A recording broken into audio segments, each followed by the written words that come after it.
The hidden risk of gold ETFs. Ask yourself what you're trying to accomplish here. There's multiple parties involved in this, so you have to know what you own. Now, with the physical, you got to watch out for scams. Sometimes the best deal is not the right deal.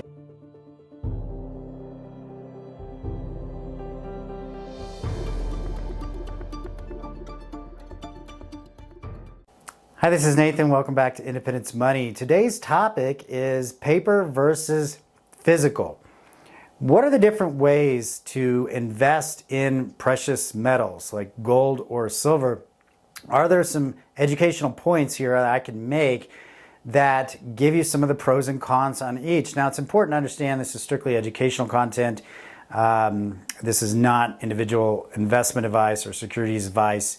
You need to obviously work with a professional or do your own due diligence on that. I'm just here to give you some talking points on some of the things that I've read on a great article here called The Hidden Risk of Gold ETFs. Of course, there's also silver ETFs. So the big thing I think you got to do here going into this, ask yourself what you're trying to accomplish here. So the biggest risk, according to this article, on investing in an ETF, which is an acronym for an exchange traded fund, it's a little different than a mutual fund. That a mutual fund is more managed, meaning there's some buying and selling going on, where an ETF is more pegged to an index. So like the S&P ETF is pegged to the S&P index. In this case, a gold ETF is pegged to the price of gold, but what's in the price, right? We're going to break that down. The biggest risk, according to this article on buying a gold ETF, is counterparty risk. There's multiple parties involved in this. So it goes on to kind of say, like, look, the first thing is you're dealing with a large institution, which is called an authorized participant. That allows the investor to buy shares via the fund's trustee, and then the trustee goes to the custodian to buy and store the metals, and then on top of that, there's custodians that can have sub-custodians. So I just described a lot of layers between the person that sent the money to the ETF and the person or persons that are allegedly acquiring the physical stuff. And that leads to what's called counterparty risk. If you break one thing in that chain, it could cause a domino effect. And I'll give you a couple examples on that.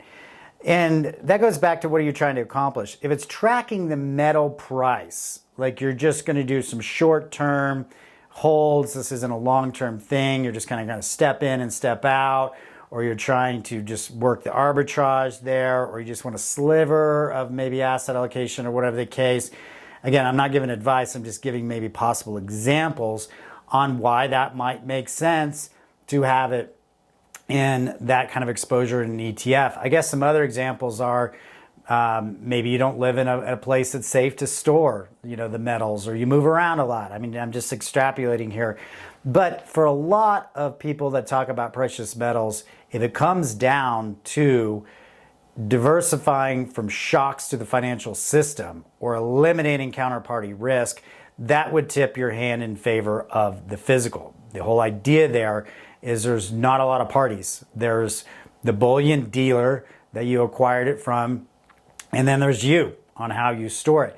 Now, in previous videos, we did mention that a lot of home insurance does not cover precious metals in the case of theft or fire, so there's definitely risk with the physical as well. That's not the topic today. We assume you've got a safe storage area. But let me get into some quotes here. So one prospectus. A prospectus is multiple pages, somewhat 40 plus pages that describe how the fund operates. And one popular ETF prospectus says, quote, "It represents a fractional undivided interest in the trust." It's very important. You don't own rights to physical, you own shares of paper. And in this case, the paper is shares of the ETF. The other thing to notice is that paper claim does not always relate, oftentimes doesn't relate at all to a claim on the physical. That one statement right there is the main point of this video. It doesn't give you a claim to the physical. So you have to know what you own. I always kind of tongue-in-cheek, laugh when a retired homeowner says, "I paid off my mortgage, I own my home." And I kind of say, try not paying your property taxes and find out who owns your home, right? So you have to know what you own. If you want to own the metal, physical would be the category there. If you want to own the representation of the price, that could make the case for the paper, which is ETF. So that's a big thing. Now, with the physical, you got to watch out for scams. You know, sometimes the best deal is not the right deal. You want to really focus on the reputation of the dealer. You want to make sure that they are checking it with their equipment, verifying it, insuring it, and the like. So that goes to kind of some risk there. But when it comes down to the system, right, the financial system works until it doesn't. And it's a very strong system, but it has had some major problems, like the dot-com crash in the early 2000s, or the mortgage fiasco that bled into other aspects of the market in the '08 time period. But this quote from FDIC was kind of written back in 2017, saying there's been 6 bank failures in the United States since in the year 2017, but also according to the FDIC, since October of 2000, 553 banks have failed. That's a shocking number. We've heard about a few in the news, but there's a lot, hundreds more, that we haven't heard about, and they're very interconnected. That's what I meant by counterparty risk. Here's another quote here that shows from a Business Insider report showing one of the major custodians for the gold ETF is HSBC. And they've got 3 bullet points here. One is they were fined $1.9 billion for money laundering and sanction violations. And a second is they set aside $1.3 billion to settle claims in manipulating foreign exchange rates. So that's the person that's supposedly guarding the vault of physical that is somehow tied into the prospectus, that is tied into the paper ETF. It gets a little convoluted, but let's cut to the chase. In the words of the gold ETF founder, George Milling Stanley, quote, "When you buy GLD shares, you're buying an ownership in a trust. The individual buyer does not own gold that backs the trust any more than an investor in GM owns a car or an investor in Apple owns an iPhone. GLD shares represent a paper claim on gold, not gold itself." So that brings us into what's called the disconnect or tracking error. And this was notable in the time period of February of 2021. The SLV iShares, which is pegged to the price of silver and run by JP Morgan. Again, these are run by prospectuses. These are regulated investments that are monitored by the SEC. Again, I must stress, not securities or investment advice here. They can change the prospectus, and you may get a little blip or mail notice or an email that something has changed. And this happened in 2021. And one of their changes was, quote, "The demand for silver may temporarily exceed available supply that is acceptable for delivery to the trust, which may adversely affect investments in the shares." In other words, they had so much inflow of people purchasing shares of the ETF that they couldn't go to the physical market and actually buy enough silver to back it up. And so there's a tracking error there where the price of the ETF uncouples from the price of actually the market. Silver can be very, very narrow.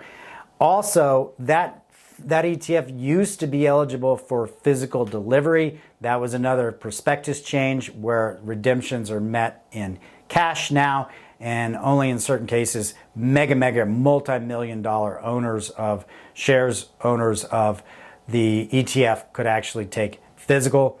And that happened to people that had owned it under the premise, they purchased it under the premise they could take delivery of the physical any time, and then the game changed, the rules changed. So the last point I'll make is don't forget the price of metals is largely determined by the bullion banks trading on COMEX and the LBMA in London.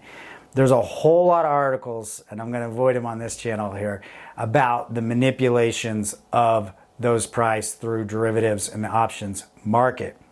And that kind of brings me down to my last closing thought here. Paper is what I call spot. So if you look up the spot price of silver, and let's just pick a number, 23, right? That is a paper price. That could be the price that is being pegged towards, say, a silver ETF. That is not the physical price. The physical price is sometimes called premium. I don't like that word. It means an upcharge, the word premium, right? To me, that difference between the spot, i.e. paper price, and the premium, i.e. physical price, is the fact you're taking physical bullion into your possession. So that could be, in this example, say $28 or $32 for the actual physical piece of silver because it's real. You can hold it, you own it, there's not the counterparty risk. So it just depends, again, what you're trying to accomplish. Hopefully this gave you some good thoughts, points. I know a lot of people on this channel are big fans of precious metal conversation, so certainly welcome any comments or any feedback or research that you've found that we can do future videos on. Thank you for watching. Y'all take care.